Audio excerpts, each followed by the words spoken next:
My YouTube channel കിച്ചൂസ് കുറുമ്പി. അപ്പോൾ ഇന്നും ഒരു ഈവനിങ് വ്ളോഗൊക്കെ ആയിട്ടാണ് വന്നിട്ടുള്ളത്. അപ്പോൾ എന്താ പറയുക, ഒരു കുക്കിംഗ് വ്ളോഗായിട്ടാണ് കേട്ടോ ഒന്ന് വന്നിട്ടുള്ളത്. അപ്പോൾ നമുക്ക് നേരെ വീഡിയോയിലേക്ക് പോകാം. അപ്പോൾ അതിന് മുമ്പായിട്ട് നമ്മുടെ ചാനൽ ആദ്യമായിട്ട് ആരെങ്കിലും കാണുന്നുണ്ടെങ്കിൽ ഒന്ന് സബ്സ്ക്രൈബ് ചെയ്യാനും സപ്പോർട്ട് ചെയ്യാനും മറന്നു പോകരുത്. കൂടാതെ വീഡിയോ ഇഷ്ടപ്പെടുകയാണെന്നുണ്ടെങ്കിൽ ലൈക്ക് ചെയ്യണം. പിന്നെ തൊട്ടടുത്തുള്ള ബെല്ലൈക്കൺ എനേബിൾ ചെയ്താൽ മാത്രമേ ഉള്ളൂ ഞങ്ങൾ പുതിയതായിട്ട് വരുന്ന വീഡിയോസൊക്കെ ഉടനെ തന്നെ നിങ്ങളുടെ ഫോണിലേക്ക് നോട്ടിഫിക്കേഷനായിട്ട് വരുള്ളൂ. അപ്പോൾ എല്ലാവരും മറക്കരുത് ചാനൽ സബ്സ്ക്രൈബ് ചെയ്ത് സപ്പോർട്ട് ചെയ്യണം. വീഡിയോസ് കണ്ടു പോകുമ്പോൾ തന്നെ ലൈക്ക് ചെയ്യാനും ഷെയർ ചെയ്യാനും കമൻറ്റ് ചെയ്യാനും മറക്കരുത്. അപ്പോൾ നമുക്ക് നേരെ വീഡിയോയിലേക്ക് പോകാമല്ലോ. ഓക്കേ. അപ്പം ഞാനിന്ന് ചിക്കൻ വെച്ചിട്ട് ചിക്കൻ ചൂക്കയാണ് കേട്ടോ തയ്യാറാക്കണത്. നമ്മൾ കുറേ മുമ്പ് നമ്മുടെ ചാനലിൽ അത് അപ്ലോഡ് ചെയ്തിട്ടുണ്ടായിരുന്നു കേട്ടോ. അപ്പോൾ എന്തായാലും അന്നത്തേക്കാളും കുറച്ച് മാറ്റമുണ്ട് ഇന്നിപ്പോൾ ഞാൻ ഉണ്ടാക്കണത് കേട്ടോ. അപ്പോൾ ഞാൻ എന്തൊക്കെ എടുത്തിട്ടുള്ളതെന്ന് വെച്ചാൽ കുരുമുളക് പൊടിച്ചതുണ്ട്, പെരിഞ്ചീരകമുണ്ട്, പട്ട, ഗ്രാമ്പു, ഏലക്ക, വറ്റൽമുളക്, കറിവേപ്പിൻ്റെ ഇല, അതുപോലെ സവോള, പിന്നെ എന്താ പറയുക ഇഞ്ചിയും വെളുത്തുള്ളിയും ചതച്ചത്, അങ്ങനെ എല്ലാം അവിടെ റെഡിയാക്കി വെച്ചിട്ടുണ്ട് കേട്ടോ. അതിൻ്റെ ഇടയിൽ ഞാൻ എന്ത് ചെയ്തു, ചോറിനുള്ള വെള്ളം അടുപ്പത്തിട്ടിട്ടുണ്ട്. വൈകുന്നേരത്തെ ആയിട്ടത് കാണിക്കണത്. പിന്നെ ചായ ഉണ്ടാക്കാൻ വേണ്ടി കുറച്ച് പാലുണ്ടായിരുന്നു ഫ്രിഡ്ജിൽ. അപ്പോൾ ഞാൻ അതൊക്കെ ഒന്ന് ചായ ഉണ്ടാക്കാൻ വെച്ചു. ചായ കുടിച്ചിട്ട് ഇത് ഉണ്ടാക്കാൻ വേണ്ടി നിൽക്കാമെന്ന് വിചാരിക്കണം കേട്ടോ. 4 മണിക്ക് ആവാനായിട്ടുണ്ട് കേട്ടോ. 3:45 കഴിഞ്ഞിട്ടുണ്ടായിരുന്നു. അപ്പം നമ്മളെ നീലിയമ്മ പുറത്ത് വന്നിട്ടുണ്ട്. അപ്പോൾ നീലിയമ്മയ്ക്ക് ഒരു ഗ്ലാസ് ചായ എടുത്തു കൊടുത്തു കേട്ടോ ഞാൻ. അപ്പോൾ ചായയൊക്കെ കുടിച്ച് കഴിഞ്ഞിട്ടാണ് ഞാൻ ഇത് ഉണ്ടാക്കാൻ വേണ്ടി തുടങ്ങണത് കേട്ടോ. നമ്മുടെ ചിക്കൻ ചൂക്ക റെഡിയാക്കാൻ വേണ്ടി പോണത്. അപ്പോൾ ചായ എന്താണെന്ന് അറിയാമോ, ചായ ഉണ്ടാക്കി വെച്ചിട്ട് പിന്നെ കുറേ സമയം കണ്ട് കുടിക്കുകയാണെന്നുണ്ടെങ്കിൽ ചായയൊക്കെ തണുത്തു പോകും. അപ്പോൾ വീണ്ടും ഗ്യാസിൽ വെച്ചിട്ട് പിന്നെയും ചൂടാക്കി എടുക്കണം. അപ്പോൾ അത് വേണ്ടല്ലോ എന്ന് വിചാരിച്ചിട്ട് ചായ ഉണ്ടാക്കി വെച്ച അപ്പോൾ തന്നെ ചായ കുടിച്ചു കേട്ടോ. അപ്പോൾ നമ്മൾ ചിക്കൻ ചൂക്ക ഉണ്ടാക്കാൻ വേണ്ടി പോവുകയാണ്. അപ്പോൾ നമ്മൾ ഇരുമ്പിൻ്റെ ചട്ടിയാണ് ഗ്യാസിൽ വെച്ച് കൊടുത്തിട്ടുള്ളത്. വിറകടുപ്പിൽ അരി ഇട്ടിട്ടുണ്ട് കേട്ടോ. ഞാൻ അരി ഇട്ടിട്ടുണ്ട്. പിന്നെ അപ്പോൾ വെളിച്ചെണ്ണ ഒഴിച്ചു കൊടുത്തിട്ട് നമ്മൾ ആദ്യം ചെയ്യണം എന്താണെന്ന് വെച്ചാൽ സവോള അവിടെ കനം കുറച്ച് അരിഞ്ഞ് വെച്ചിട്ടുണ്ടല്ലോ. 2 സവോള കനം കുറച്ച് അരിഞ്ഞ് വെച്ചതാണ് കേട്ടോ. അപ്പോൾ അത് ഞാനൊന്ന് ഫ്രൈ ചെയ്തെടുക്കുകയാണ്. നന്നായിട്ട് നല്ല ബ്രൗൺ കളർ ആകണത് വരെ ഒന്ന് വറുത്തെടുക്കുകയാണ് കേട്ടോ. വഴറ്റിയിട്ടല്ല, വറുത്തെടുക്കുക. അപ്പോൾ എണ്ണ നന്നായിട്ടൊന്ന് ചൂടായി വരട്ടെ. പിന്നെ ഞാൻ ചെയ്യുന്നത് സൺഫ്ലവർ ഓയിലല്ല കേട്ടോ, വെളിച്ചെണ്ണയിൽ തന്നെയാണ് കേട്ടോ ചെയ്തെടുക്കുന്നത്. അപ്പോൾ എണ്ണ നന്നായിട്ട് ചൂടായിട്ടുണ്ട്. ഇനി സവോള ഇട്ടിട്ടൊന്ന് വറുത്തെടുക്കട്ടെ. എനിക്ക് തോന്നുന്നു ഈ ചിക്കൻ ചൂക്ക് ഒരുപാട് സമയമൊന്നും എടുക്കുമല്ലോ ഉണ്ടാക്കിയെടുക്കാൻ. ആകെ നമുക്ക് ഈ ഒരു ഉള്ളി ഒന്ന് ഫ്രൈ ചെയ്തെടുക്കാനുള്ളൊരു സമയം, ഉള്ളി ഫ്രൈ ആയി വരാൻ കുറച്ച് സമയം എടുക്കുമല്ലോ, അത് മാത്രമേ ഇതിലൊരു ടൈമിംഗ് ആയിട്ടുള്ളൂ കേട്ടോ. ബാക്കിയൊക്കെ നമുക്ക് പെട്ടെന്ന് ചെയ്തെടുക്കാൻ പറ്റുന്നതാണ്. കാരണം ചിക്കനൊക്കെ അങ്ങനെ ഒരുപാട് വേവിക്കേണ്ട ആവശ്യമൊന്നുമില്ലല്ലോ. പിന്നെ എന്താ പറയുക, സ്പൈസി ആയിരിക്കും കേട്ടോ ശരിക്കും ഇത്. അതായത് നല്ല എരിവുള്ളൊരു ഐറ്റമാണ് ഈ ചിക്കൻ ചൂക്ക എന്ന് പറയണത്. നമുക്ക് വേണ്ട എരിവ് കുറച്ച് മതി എന്നുണ്ടെങ്കിൽ അത്രത്തോളം ഇത് ചേർത്താൽ മതി കേട്ടോ. മുളക് പൊടിയല്ല മെയിനായിട്ട്, പെപ്പറാണ് കേട്ടോ യൂസ് ചെയ്യണത്, പെപ്പർ പൗഡർ. പിന്നെ നമ്മൾ ഇഞ്ചിയൊക്കെ ചതച്ച് ചേർക്കുന്നുണ്ടല്ലോ. അപ്പോൾ അതിലൊക്കെ ഇഞ്ചി ചേർക്കുന്നുണ്ട്, പച്ചമുളക് ചേർക്കുന്നുണ്ട്, വറ്റൽമുളക് ചേർക്കുന്നുണ്ട്. അപ്പോൾ മുളക് പൊടി അധികം ഞാൻ യൂസ് ചെയ്യണില്ല, കുറച്ചേ ഉള്ളൂ. ബാക്കിയുള്ളതൊക്കെയാണ് കൂടുതലായിട്ട്. എന്തായാലും ഇതൊരു സ്പൈസി തന്നെയാണ്. അപ്പോൾ എരിവ് കുറച്ച് മതി എന്നുള്ളവർക്ക് അത്രത്തോളം ചേർത്ത് കൊടുത്താൽ മതി. കുരുമുളകാണെങ്കിലും പച്ചമുളകും വറ്റൽമുളകും ഒക്കെ ഉണ്ടെങ്കിൽ അതൊക്കെ നമ്മൾ അതിനനുസരിച്ച് ചേർത്താൽ മതി കേട്ടോ. അതുപോലെ ഇഞ്ചി, ഇതൊക്കെ എരിവുള്ളൊരു സാധനം തന്നെയാണല്ലോ. അപ്പോൾ ഞാനിത് ഏതായാലും നമ്മുടെ ഉള്ളിയൊക്കെ ഒന്ന് ഫ്രൈ ചെയ്തെടുക്കട്ടെ കേട്ടോ. അപ്പോൾ ക്രിസ്മസൊക്കെ ആയതുകൊണ്ട് കുട്ടികളെ സ്കൂളൊക്കെ എല്ലാവരുടെയും അടച്ചിട്ടുണ്ടാവില്ലേ. എക്സാമൊക്കെ കഴിഞ്ഞ് സ്കൂൾ വെക്കേഷനൊക്കെ ആണല്ലോ അല്ലേ, 10 ദിവസം. അപ്പോൾ ഞാനിന്ന് മോളോട് പറയുകയും ചെയ്തിട്ട് നമുക്ക് അമ്മമ്മ വീട്ടിലൊന്ന് പോകാമെന്നൊക്കെ പറഞ്ഞു കേട്ടോ. ഉച്ചയ്ക്ക് ശേഷം പോവല്ലേ എന്നൊക്കെ ചോദിച്ചു. അപ്പോൾ കിച്ചുമോളും ഒക്കെയാണ്. കിച്ചുമോൾക്ക് ഡാൻസ് ക്ലാസ്സൊക്കെ ഉണ്ടായിരുന്നു. അപ്പോൾ അത് കഴിഞ്ഞ് വന്നപ്പോഴാണ് ഞാൻ പറഞ്ഞത്. അപ്പോൾ തത്തൂസിന് എന്താണെന്ന് ചോദിച്ചാൽ അവർക്ക് ചൊവ്വാഴ്ച മുതൽ ട്യൂഷൻ തുടങ്ങും. അധികം ദിവസം ലീവില്ല അവർക്ക്.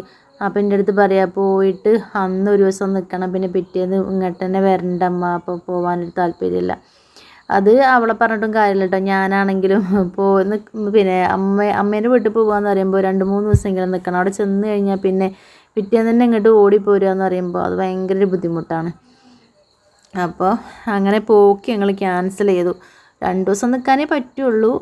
ഇപ്പോൾ ശനിയാഴ്ച വൈകുന്നേരം പോവുകയാണെങ്കിൽ ഞായർ നിന്നിട്ട് തിങ്കളാഴ്ച ഇങ്ങോട്ട് തന്നെ പോരാം. ഈവനിങ് ആകുമ്പോഴത്തേക്കും ഇവിടേക്ക് എത്തണം. കാരണം അവൾക്ക് ചൊവ്വാഴ്ച ക്ലാസ് ഉള്ളതുകൊണ്ട്. അപ്പോൾ ആ പോക്ക് അങ്ങോട്ട് ക്യാൻസൽ ചെയ്തു എന്ന് പറയാം. അപ്പോൾ ഇതാ നമ്മുടെ ഉള്ളിയൊക്കെ ഫ്രൈ ചെയ്യാൻ തുടങ്ങിയിട്ട് കുറച്ച് സമയമായിട്ടോ, ഒന്നും ആയിട്ടില്ലേ. അപ്പോൾ ഏകദേശം ഇപ്പോൾ ഇതാ നമ്മൾ പിന്നെ ഒരു ബ്രൗൺ കളറൊക്കെ ആയി വരുന്നുണ്ട്. പിന്നെ ഈ നമ്മൾ ഉള്ളി അരിഞ്ഞത് കനം കുറച്ച് അരിഞ്ഞാൽ പെട്ടെന്ന് അങ്ങോട്ട് ആയി വരും അല്ലേ. കുറച്ച് കനം കൂടി പോയി കഴിഞ്ഞാൽ ഇത് ഫ്രൈ ആയി വരാൻ സമയമെടുക്കും. അപ്പോൾ എന്തായാലും നമ്മൾ ഉള്ളിയൊക്കെ നന്നായിട്ട് ഫ്രൈ ആയി വന്നിട്ടുണ്ട്, നല്ല ബ്രൗൺ കളർ ആയിട്ടുണ്ട്. അപ്പോൾ ഞാനിതൊക്കെ ഒന്ന് കോരി എടുക്കട്ടെ കേട്ടോ. എന്നിട്ട് ഗ്യാസ് ഓഫ് ചെയ്തിടുകയാണ് കേട്ടോ. പിന്നെ ഇനി നമുക്ക് ഈ ഉള്ളി ഒന്ന് ഇതിൻ്റെ ചൂടൊക്കെ ഒന്ന് പോണത് വരെ ഒന്ന് വെയിറ്റ് ചെയ്യാം. ആ സമയം കൊണ്ട് നമുക്ക് കുറച്ച് പരിപാടികളും ഉണ്ട് കേട്ടോ, അതൊന്ന് ചെയ്തെടുക്കാം. അപ്പോൾ ഞാനിതാ നമ്മുടെ ഉള്ളി അവിടെ ഒരു പാത്രത്തിലേക്ക് മാറ്റിയിട്ട് വെച്ചു, ഗ്യാസ് ഓഫ് ചെയ്തിട്ടു. ഇനി നമ്മളെ ചിക്കൻ ഇതാ ഒരു പാത്രത്തിലേക്ക് ഞാൻ ഇടുകയാണ് കേട്ടോ. ഒരു പാത്രത്തിലേക്ക് മാറ്റിയിട്ടിട്ട് ഇതിലേക്ക് ഞാൻ എന്ത് ചെയ്യണ്, നമ്മളെടുത്ത് പൊടികളൊക്കെ ചേർത്ത് കൊടുക്കുകയാണ്, മസാലപ്പൊടികളൊക്കെ ചേർത്ത് കൊടുക്കുകയാണ്. അപ്പോൾ ആദ്യം തന്നെ ചേർക്കുന്നത് മഞ്ഞൾപ്പൊടിയാണ് കേട്ടോ. മഞ്ഞൾപ്പൊടി ആവശ്യത്തിന്, ഇതെനിക്ക് തോന്നുന്നു ഒരു 500 ഉണ്ടാവും തോന്നുന്നു, 1/2 കിലോ ചിക്കൻ ആയിരിക്കും. ഒരു ഫുൾ കോഴി വാങ്ങിയിട്ട് ഞാനതൊന്ന് കുറച്ചുകൊണ്ട് എടുത്തതാണ് കേട്ടോ. അപ്പോൾ ഒരു 500 എന്തായാലും ഉണ്ടായിരിക്കും, 1/2 കിലോ ചിക്കൻ ഉണ്ടാവും ഇത് കേട്ടോ. അപ്പോൾ അതിലേക്ക് മഞ്ഞൾപ്പൊടി ഇട്ട് കൊടുത്തു, ആവശ്യത്തിന് മഞ്ഞൾപ്പൊടി, പിന്നെ ആവശ്യത്തിന് ചിക്കൻ മസാല, മല്ലിപ്പൊടി, പിന്നെ മുളക് പൊടി ഞാൻ കുറച്ച് ചേർക്കണുള്ളൂ. ബാക്കിയുള്ളതൊക്കെ നമ്മൾ ചേർക്കണം, എരിവിനുള്ള ബാക്കിയുള്ള ഐറ്റംസ് ചേർക്കണതുകൊണ്ട് തന്നെ മുളക് പൊടി കുറച്ച് ചേർക്കണുള്ളൂ കേട്ടോ. പിന്നെ ആവശ്യത്തിന് ഉപ്പ് ചേർത്ത് കൊടുത്തു. ഇനി ഞാനിതാ ഇഞ്ചിയും വെളുത്തുള്ളിയും ചതച്ച് വെച്ചത്, പേസ്റ്റ് അങ്ങനെയും ചെയ്യാം, ചതക്കുകയും ചെയ്യാം കേട്ടോ. അപ്പോൾ ഞാൻ ഇഞ്ചിയും വെളുത്തുള്ളി ചതച്ചത് ചേർത്തു. പിന്നെ വലിയ ജീരകം ഉണ്ടല്ലോ, പെരുംജീരകം പൊടിച്ചത് ചേർത്തു. പിന്നെ നമ്മുടെ കുരുമുളക് പെപ്പർ പൗഡർ ചേർത്ത് കൊടുത്തു. ഇനി ഇതിലേക്ക് നമ്മൾ കുറച്ച് കറിവേപ്പിൻ്റെ ഇലയും കൂടി ഇട്ട് കൊടുക്കുകയാണ് കേട്ടോ. ഇനി ചേർക്കേണ്ടത് നമ്മൾ നേരത്തെ ഫ്രൈ ചെയ്ത് വെച്ചിട്ടുണ്ടല്ലോ നമ്മുടെ ഉള്ളി, അതും കൂടെ ഇതിലേക്ക് ചേർത്ത് കൊടുക്കുകയാണ് കേട്ടോ. അപ്പോൾ ചൂടൊക്കെ പോയിട്ടുണ്ട്. അപ്പോൾ നമുക്ക് കൈ വയ്ക്കുമ്പോഴൊന്നും ചൂടറിയണില്ല കേട്ടോ. അത് നമ്മളിങ്ങനെ കൈ വെച്ച് തിരുമ്പി എടുക്കാൻ വേണ്ടിയിട്ടാണ് ചൂട് പോകാൻ വേണ്ടി വെയിറ്റ് ചെയ്തത് കേട്ടോ. അപ്പോൾ ഓക്കെ, നമ്മുടെ സവോള ഫ്രൈ ചെയ്തിട്ട് കൊടുത്തു. ഇനി നന്നായിട്ട് നമ്മുടെ കൈ ഉപയോഗിച്ചിട്ട് നന്നായിട്ടൊന്ന് തിരുമ്മിയെടുക്കണം കേട്ടോ. ഈ ചിക്കനിലേക്ക് നമ്മൾ ചേർത്ത മസാലപ്പൊടികളും ഈ ഉള്ളിയും എല്ലാം നന്നായിട്ട് അങ്ങോട്ട് തിരുമ്മി പിടിപ്പിക്കുക, കൈ വെച്ച് നന്നായിട്ട് ചെയ്യുക. കൈയൊക്കെ ഇങ്ങനെ നീറുന്നുള്ളവർ വല്ല കയ്യിൽ ഗ്ലൗസോ അങ്ങനെ കവർ അങ്ങനെ എന്തെങ്കിലും ഇട്ടിട്ട് ചെയ്താലും മതി കേട്ടോ. കൈയൊക്കെ വൃത്തിയാക്കിയതിന് ശേഷം തന്നെ ചെയ്താൽ മതി. ഇത് മസാലയൊക്കെ തിരുമ്മിയതിന് ശേഷം നന്നായിട്ട് സോപ്പ് ഉപയോഗിച്ച് കൈ കഴുകിയാൽ മതി കേട്ടോ. അപ്പോൾ കയ്യിൽ ഇങ്ങനെ നീറ്റലും കാര്യങ്ങളൊന്നും ഉണ്ടാവില്ല. ചിലവർക്ക് മുളക് പൊടി അങ്ങനെ, അതായത് ഇഞ്ചി അതൊക്കെ കയ്യിൽ തട്ടിക്കഴിഞ്ഞാൽ ഒരു നീറ്റലും പുകച്ചിലൊക്കെ ഉണ്ടാവുമല്ലോ അല്ലേ. അപ്പോൾ അത് മസാലയൊക്കെ തേച്ച് പിടിപ്പിച്ചിട്ട് വേഗം കൈ സോപ്പിട്ട് കഴുകിയാൽ മതി കേട്ടോ. അപ്പോൾ അങ്ങനെ ഞാനതവിടെ ഒരു 10 മിനിറ്റ് റെസ്റ്റ് ചെയ്യാൻ വേണ്ടി വെച്ചു. പിന്നെ വീണ്ടും ഞാൻ ഗ്യാസ് ഓൺ ചെയ്തു. നമ്മൾ നേരത്തെ ഉള്ളി ഫ്രൈ ചെയ്തിട്ടുള്ള ആ വെളിച്ചെണ്ണയിൽ തന്നെ ഞാൻ 2 പട്ട, ഗ്രാമ്പു, ഏലക്കായ ഇത്രയും ചേർത്ത് കൊടുത്തു. അതൊന്ന് പൊട്ടി വരുമ്പോഴത്തേക്കും നമുക്ക് ഒരു 3-4 പച്ചമുളക് ഞാനിങ്ങനെ 2ആയിട്ട് കീറിയതാണ് കേട്ടോ. അത് ചേർത്ത് കൊടുത്തു. ഇത് എരിവ് കുറച്ച് മതി എന്നുള്ളവർക്ക് ഇതിൻ്റെ അളവ് കൊണ്ട് കുറച്ചാൽ മതി കേട്ടോ.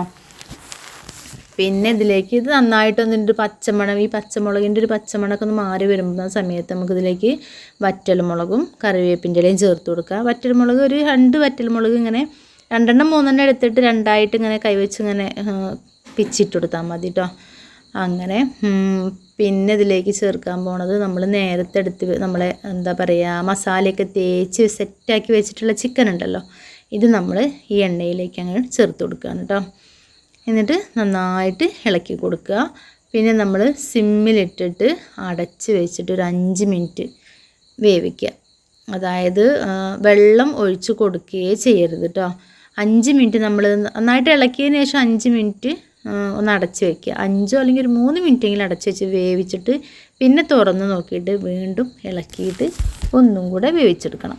നമുക്കിത് ശരിക്കൊരു ഒരു ഫ്രൈ, അതായത് ചെറിയ തോതിലൊരു ഫ്രൈ ആയിട്ടും എന്നാൽ കുറഞ്ഞൊരു ഗ്രേവിയും അങ്ങനത്തെ രീതിയിലായിരിക്കുമല്ലോ ചിക്കൻ ചോക്ക് ഇരിക്കണത് അല്ലേ, ഒരുപാട് കറി ആയിട്ടല്ലല്ലോ. അപ്പം ഞാൻ നന്നായിട്ട് ഇളക്കി കൊടുത്തു. പിന്നെ ഇത് അടച്ച് വയ്ക്കുകയാണ്. ഒരു 3 മിനിറ്റിന് ശേഷം ഞാനൊന്ന് തുറന്ന് നോക്കിയിട്ട് വീണ്ടും നന്നായിട്ടൊന്ന് ഇളക്കി കൊടുത്തിട്ട് വെക്കുകയാണ് കേട്ടോ. ആ സമയത്ത് എരിവ് വേണമെങ്കിൽ നിങ്ങൾക്ക് നോക്കാം, എരിവ് കൂടുതലുണ്ടോ കുറവുണ്ടോ നോക്കാം. ഉപ്പ് അങ്ങനെ എന്തെങ്കിലുമൊക്കെ കുറവുണ്ടെങ്കിൽ അതെന്താണെന്ന് വെച്ചാൽ ചേർത്ത് കൊടുക്കാം കേട്ടോ.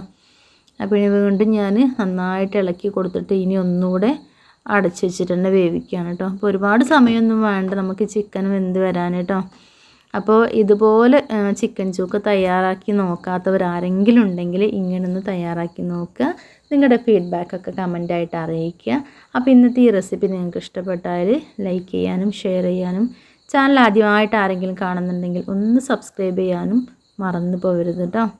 അപ്പോൾ നമ്മുടെ ചിക്കൻ ചൂക്കൊക്കെ ഇവിടെ റെഡി ആയിട്ടുണ്ട് കേട്ടോ. നല്ല മണം വരുന്നുണ്ടായിരുന്നേ. അപ്പോൾ ഞാനൊന്നും കൂടെ ഒന്ന് ഇളക്കി കൊടുത്തതിന് ശേഷം എന്ത് ചെയ്യാണ്, ഇതൊരു പ്ലേറ്റിലേക്കൊന്ന് സെർവ് ചെയ്യാൻ കേട്ടോ. അപ്പോൾ നല്ല പോലെ ഓയിലൊക്കെ നന്നായിട്ട് ഇങ്ങനെ തെളിഞ്ഞ് വന്നിട്ടുണ്ട് കേട്ടോ. നല്ല തിക്ക് ഗ്രേവി ആയിട്ടുണ്ട്.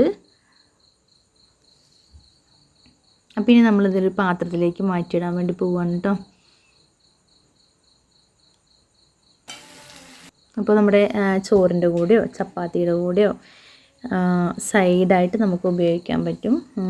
ചപ്പാത്തി, ചോറ്, ബിരിയാണി അല്ലെങ്കിൽ നെയ്ച്ചോറ് ഇതിൻ്റെ കൂടെയൊക്കെ നമുക്ക് സൈഡായിട്ട് ഉപയോഗിക്കാം കേട്ടോ. നല്ല ടേസ്റ്റാണ് കേട്ടോ ഇത് കഴിക്കാൻ. പ്രത്യേകിച്ച് നമ്മൾ മുളക് പൊടി കൊണ്ട് കുറച്ചിട്ട് കുരുമുളക് പൊടിയൊക്കെ അല്ല അധികം ഇടുന്നത്. അപ്പോൾ ആ ഒരു പെപ്പർ ചിക്കനിൽ എപ്പോഴും ഇടുമ്പോൾ അതിൻ്റെ ഒരു ടേസ്റ്റ് വ്യത്യാസം ഉണ്ടാവുമല്ലോ അല്ലേ. അതിൻ്റെ എടുത്ത് കാണിക്കുമ്പോൾ കഴിക്കുന്ന സമയത്താണെങ്കിലും ഒരുപാട് ഫൈനായിട്ട് നമ്മൾ പെപ്പർ ഇടാതിരുന്നാൽ മതി. അത് ക്രഷ് ചെയ്തിട്ടിടുക. അപ്പോൾ നമുക്കങ്ങനെ ചിക്കൻ കഴിക്കുന്ന സമയത്ത് അതിങ്ങനെ ചെറുതായിട്ട് ഇങ്ങനെ കടിക്കാനും കൂടെ കിട്ടുട്ടോ. ഞാൻ എൻ്റെ ഒരു ഇഷ്ടമായിട്ടാണ് പറഞ്ഞത്. അങ്ങനെയാണ് ഇവിടെ ഇഷ്ടം എല്ലാവർക്കും. ചെറുതായിട്ട് ഇങ്ങനെ ചിക്കൻ കഴിക്കുന്ന സമയത്ത് അതിങ്ങനെ കുരുമുളകിൻ്റെ ആ ചെറിയൊരു ഐറ്റംസ് ഒക്കെ കടിക്കാൻ കിട്ടുകയാണെങ്കിൽ ഒന്നുകൂടെ ടേസ്റ്റ് ആയിരിക്കുമല്ലോ. അപ്പോൾ ഞാനിതിനൊന്ന് ചെറുതായിട്ടൊന്ന് സ്റ്റൈലിഷ് ആക്കാൻ വേണ്ടി പോവുകയാണ്. കുറച്ച് കറിവേപ്പിൻ്റെ എല്ലാം മുകളിൽ കൂടെ ഇങ്ങനെ ഇട്ട്, പിന്നെ സൈഡിലൊരു കറിവേപ്പിൻ്റെ തണ്ടൊക്കെ വെച്ച് കൊടുത്ത്, പിന്നെ ഇതാ കുറച്ച് ഉള്ളിയൊക്കെ ഇങ്ങനെ അരിഞ്ഞിട്ട് കൊടുത്ത്, തക്കാളിയൊക്കെ ഉണ്ടെങ്കിൽ അതൊക്കെ ഇങ്ങനെ അരിഞ്ഞ് വെച്ച് കൊടുക്കാം കേട്ടോ. അപ്പോൾ അടുത്തൊരു വീഡിയോ ആയിട്ട് കാണുന്നത് വരെ എല്ലാവർക്കും tata bye bye, see you, thanks for watching.